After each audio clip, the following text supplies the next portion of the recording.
Hello everyone. आप सभी के लिए एक इम्पॉर्टेंट अपडेट है कि डीबीटी यानी कि डिपार्टमेंट ऑफ बायोटेक्नोलॉजी ने रिसर्च एसोसिएटशिप यानी कि डीबीटी आरए के एप्लीकेशन फॉर्म है वो स्टार्ट कर दिए हैं। ये क्या है और इसमें एलिजिबिलिटी क्या है और कैसे आप अप्लाई कर सकते हैं, इसको हम डिटेल में डिस्कस करते हैं। तो जब आप डीबीटी की वेबसाइट पर जाएंगे तो आपको वहाँ पर इस तरह से कुछ इंटरफेस दिखाई देगा। जब आप स्क्रॉल करते हुए नीचे मूव करेंगे तो आप देख रहे हैं यहाँ पर कि एक लाइन मूव करते हुए दिखाई दे रही है। ये है call for application 2023-24 DBT RA यानी कि रिसर्च एसोसिएटशिप। यहाँ पर आप देखिए call for application of 2023-24 call two is open. Last date जो है वो सबमिशन का वो आपका 15 फरवरी रखा गया है। और जब आप यहाँ पर क्लिक करेंगे कॉल फॉर एप्लीकेशन पर तो आपको कुछ इस तरह का इंटरफेस दिखाई देगा। ये डीबीटी आरए का एडवर्टाइजमेंट है, इसको मैंने पहले से डाउनलोड करके रखा हुआ है। तो चलिए इसे डिटेल में हम देखते हैं कि इसमें क्या क्या पॉइंट्स मेंशन किए गए हैं। तो application are invited for Indian citizens for the award of DBT research associateship for pursuing research in frontier area of biotechnology life sciences. यानी कि ये लाइफ साइंसेज और बायोटेक्नोलॉजी एरिया में जो रिसर्चर हैं उनको आगे रिसर्च कंटिन्यू कर पाएँ उसके लिए फंड प्रोवाइड कराते हैं।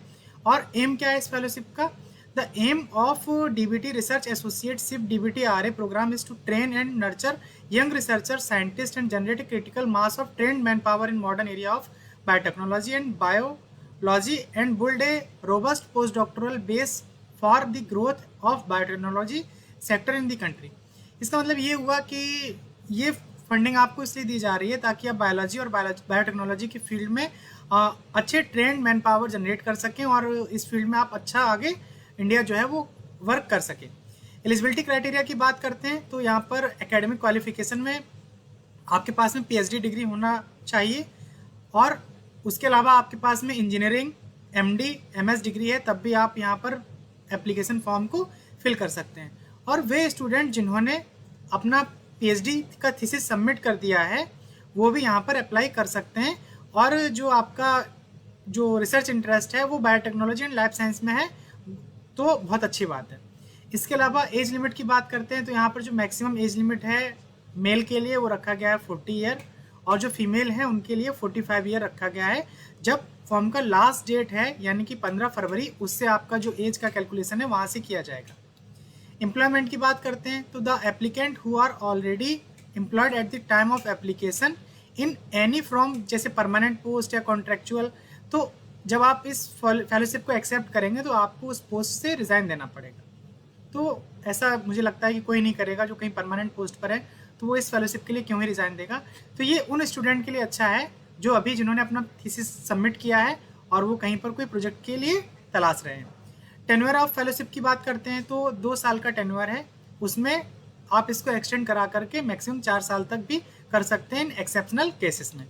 जनरल गाइडलाइन की बात करते हैं तो DBT RA fellowship can be avail only once a candidate by in his or her career. यानी कि आप अपने पूरे जीवन के कार्यकाल में केवल एक बार इस फेलोशिप को ले सकते हैं।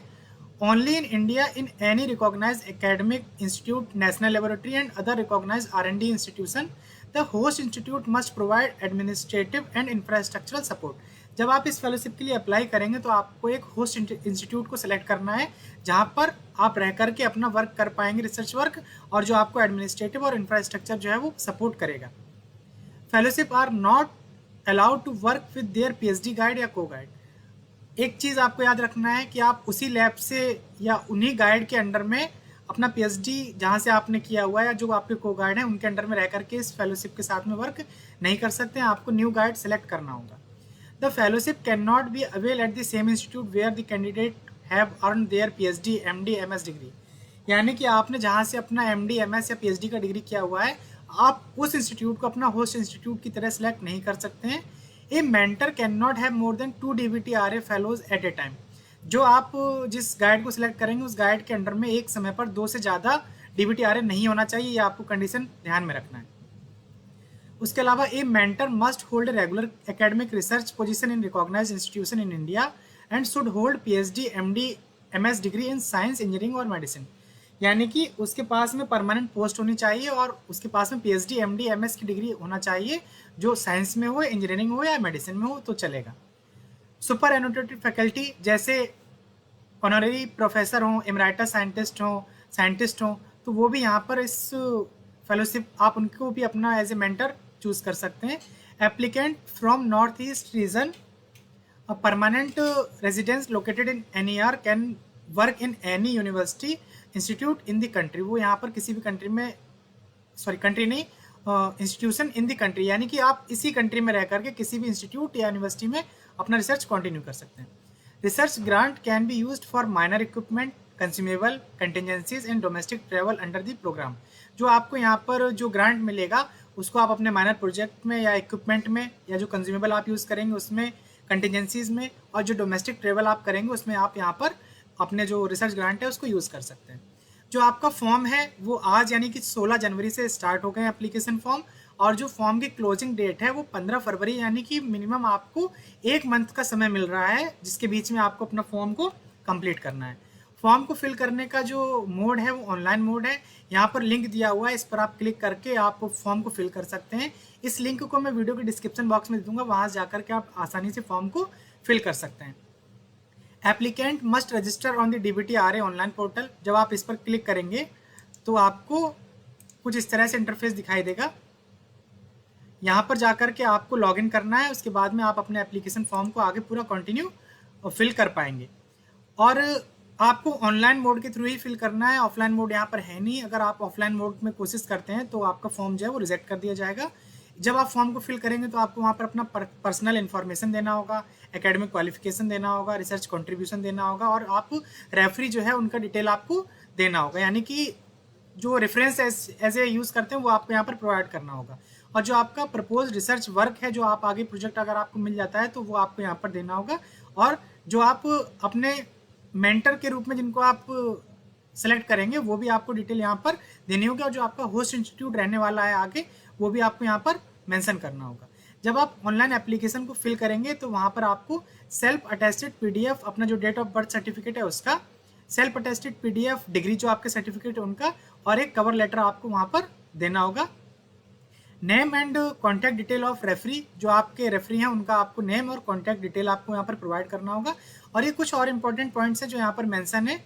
During submission of online application form email with link to submit letter of recommendation shall be sent, जो आपको रिकमेंडेशन लेटर है वो भी आपको वहाँ पर भेजना होगा by the applicant to email address of all the referee who have been mention in the application form. सारे रेफरीज को आपको भेजना होगा जो आपने एप्लीकेशन फॉर्म में मेंशन किया हुआ है। Referee must upload a PDF copy of the letter of recommendation on the portal by 15 फरवरी।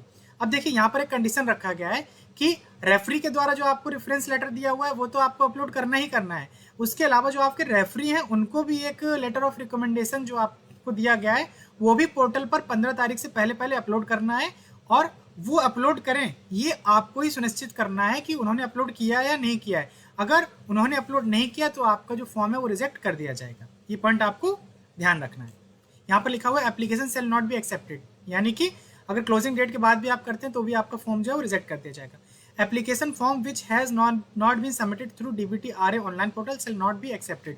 अगर आप ऑनलाइन पोर्टल के थ्रू नहीं जाते हैं तब भी आपका फॉर्म जो है वो एक्सेप्ट नहीं किया जाएगा। लास्ट में यहाँ पर कॉन्टैक्ट इन्फॉर्मेशन दिया हुआ है, अगर आपको इससे रिलेटेड कोई भी क्वेरीज है तो आप इन कॉन्टैक्ट जो इन्फॉर्मेशन है यहाँ पर जाकर के आप अपनी क्वेरीज को सॉल्व कर सकते हैं।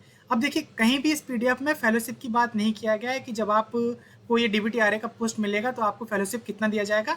तो मैं जो फेलोशिप रिवाइज होने से पहले का जो अमाउंट है मैं उसको डिस्कस कर ले रहा हूँ, इससे आप आइडिया लगा सकते हैं कि आपको इससे ज़्यादा ही मिलेगा, कम नहीं मिलेगा। तो each fellow would be entitled to a stipend in range of 47 से 57,000 पर मंथ आपको यहाँ पर दिया जाएगा, और 50,000 रुपये हर साल आपको होस्ट इंस्टीट्यूट को जो जिसके अकाउंट में आएगा तो वो आपको दिया जाएगा, जो एज ए कंटेंजेंसी आप यूज़ कर सकते हैं। और वे कैंडिडेट जिनका अभी PhD डिग्री कंप्लीट नहीं हुआ है तो उनको एज ए SRF ट्रीट किया जाएगा, और उनको जो SRF का फेलोशिप है ये 35,000 पहले था, अभी ये 40 के अबव है तो वो आपको यहाँ पर दिया जाएगा। इसके अलावा जो आपका आप जिस सिटी में रह करके आप जो इंस्टीट्यूट सेलेक्ट करेंगे तो वहाँ का HRA है, उसके हिसाब से आपको HRA भी दिया जाएगा। जो भी गवर्नमेंट ऑफ इंडिया का रूल है उसके अकॉर्डिंग वो आपका 8 से लेकर के 24% के बीच में हो सकता है। तो ये आपका फेलोशिप का डिटेल हो गया। और जो आपका ये PDF है, इस PDF को मैं अपने टेलीग्राम ग्रुप पर अपलोड कर दूंगा, वहाँ से जाकर के आप इस PDF को डाउनलोड करके अपनी एलिजिबिलिटी को एक बार और अच्छे से चेक कर सकते हैं।